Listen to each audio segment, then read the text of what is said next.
Fusion has always been one of the most identifiable and unique techniques to ever grace the Dragon Ball franchise. Over the years, there have been multiple different versions of fusing two or more separate beings into one stronger warrior. We've seen Namekian fusion, where one fighter assimilates another to gain a major increase in power without changing their appearance, and we've also seen characters absorb others to either steal their powers or get significantly stronger to reach a more perfected state. But no fusion method has ever been more recognizable than both the Potara Earrings method and the Metamoran fusion dance method.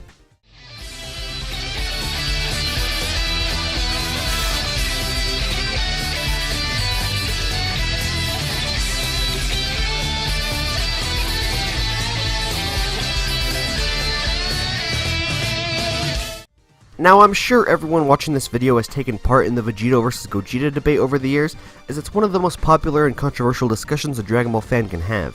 Whether you like Vegito or Gogeta, or if you like both like I do, one of them certainly has to be stronger than the other, right? Which fusion has the better transformations? Which fusion fought the stronger villains? No matter the scenario, the Vegito vs Gogeta debate will plague the Dragon Ball fandom till the end of time, even if all these questions have been answered.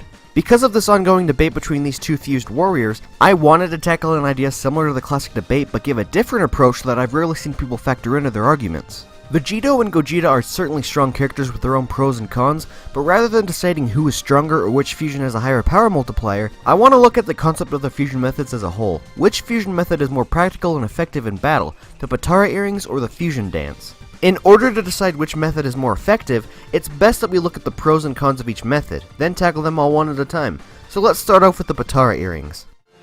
Alright! The major pro that the Potara Earrings have, in my opinion, is that they allow the fusing of any two warriors, regardless of power level, height, or anything of the sort. As long as two people have the two Potara Earrings and place them on separate ears, they can fuse no matter what.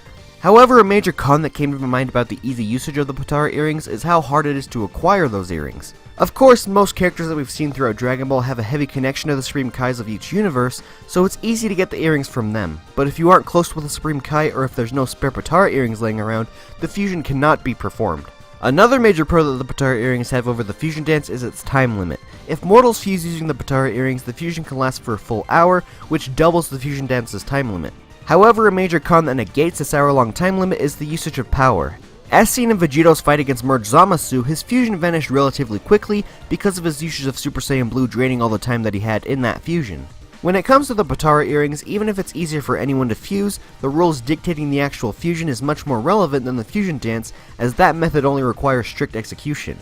Originally, Potara fusion was thought to be permanent, but it turns out that the fusion is only permanent if a Kaioshin is involved in that fusion, and thus, if a Potara fusion occurs between two mortals like it does with Goku and Vegeta, the power behind transformations uses up the power that sustains the overall fusion, draining the time limit quicker than usual. This explains why Vegito's fusion only lasted a few minutes while in Super Saiyan Blue against Merge Zamasu, yet Merge Zamasu remained fused throughout the entire battle.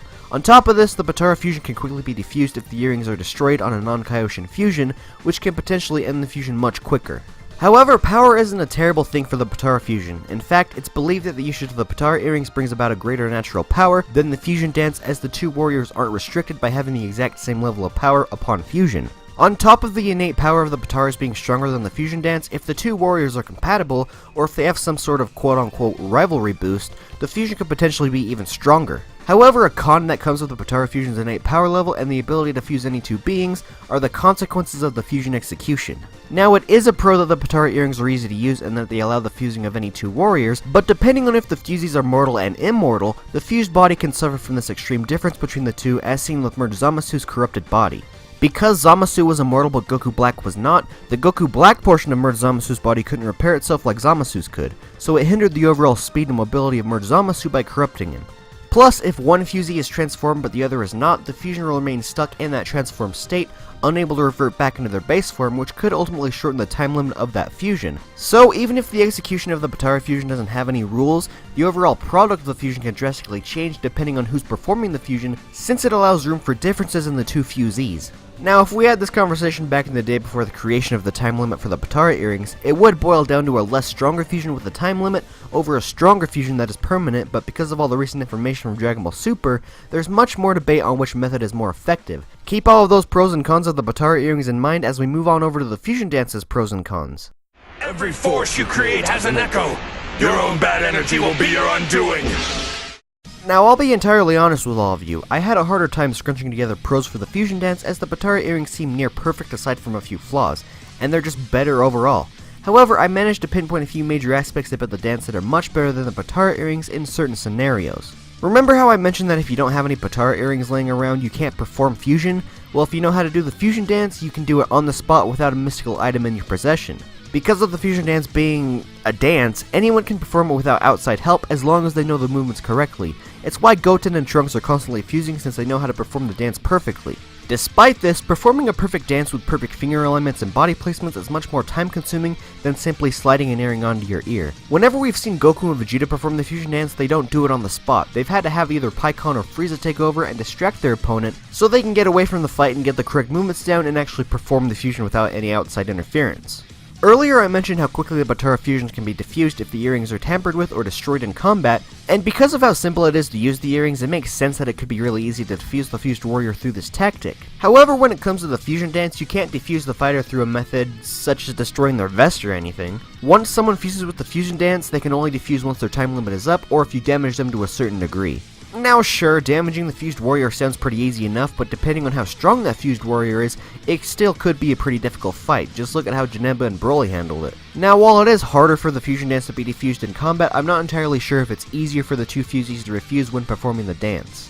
Usually with the Potara Earrings, they're either destroyed or tossed aside not to be used again, so unlike the fusion dance which is thought to have some sort of quote-unquote wait time after a successful fusion ends, I'm not entirely sure if the Potara Earrings have some sort of cooldown either, so I can't consider this a pro or a con, it's just there. And I'm not really sure if cooldown for either fusion exists because even if it does, it's kind of inconsistent with how we've seen the fusion handled on screen. What I consider a con, however, is the time limit for the actual fusion dance. Back in the day, this used to be a major pro for the fusion dance when we all thought the Potara was permanent, but now that both fusion methods have time limits, it just makes sense to choose the longer time period rather than the half-an-hour time limit the fusion dance gives us. However, a major pro that the fusion dance has over the Potara Earrings is the power distance. With the Potara Earrings, if the fused warrior transforms or exerts too much power, their time limit is drastically dropped, whereas with the fusion dance, considering that the two fusees must have identical power levels to fuse, they're allowed to push their power to far greater extents as the two warriors are balanced out, which is why we've seen Gotenks handle the Super Saiyan 3 form, despite the two fusees not being able to reach that form separately. Yeah, the Potara Earrings spawn a fighter with greater natural power, but the fusion dance allows more room for that fused warrior to push themselves to higher limits without too much of a time limit strain. Of course, the time limit strain is still a possibility with the fusion dance as we've seen Super Saiyan 4 Gogeta defuse relatively quickly, but I think the capability of pushing one's self rather than be restricted by it is something of note. But exerting more power through transformations of the Potara fusion comes the next con that I have, and that con is the fusion execution.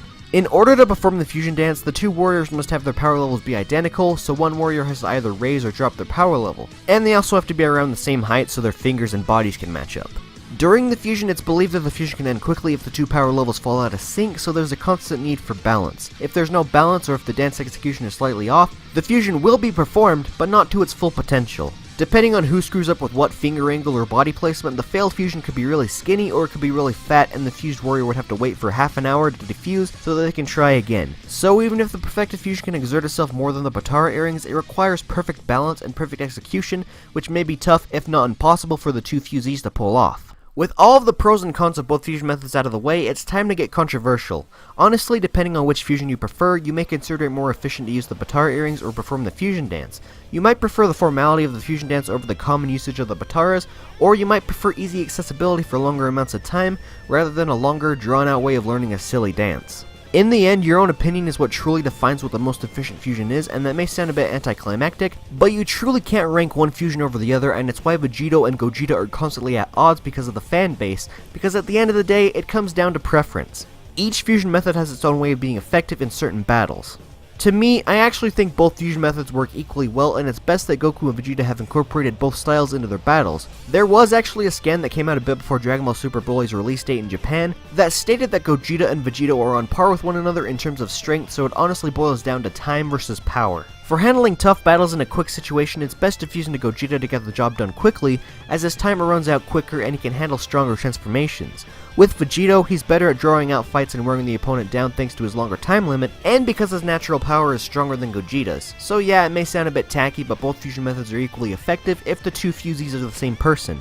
It just boils down to the type of battle that they face. If you're not happy with that answer, where everyone can be happy, if I had to choose which fusion I thought was more beneficial, I ultimately think that the Potara method is better. Ever since the Potara's creation, we've seen the method change time and time again, but even after all of the story changes and technicalities being revealed, I think the easy-to-achieve functionality of the Potara Earrings is what seals it as more beneficial to me. Learning a picture-perfect dance can take quite a while, and despite the flaws of the Potara fusion being majorly detrimental to the final product, such as it being very easy to destroy the earrings or the rapidly draining time limit upon transforming, it's just easier to use the earrings in my opinion, and since most of the characters in Dragon Ball have a close relationship with the Supreme Kais anyways, it's easy to get their hands on the earrings. So with all that being said, what do you think is the more effective fusion method? Do you prefer the easy-to-use nature of the Potara Earrings, or do you prefer the formality behind the fusion dance?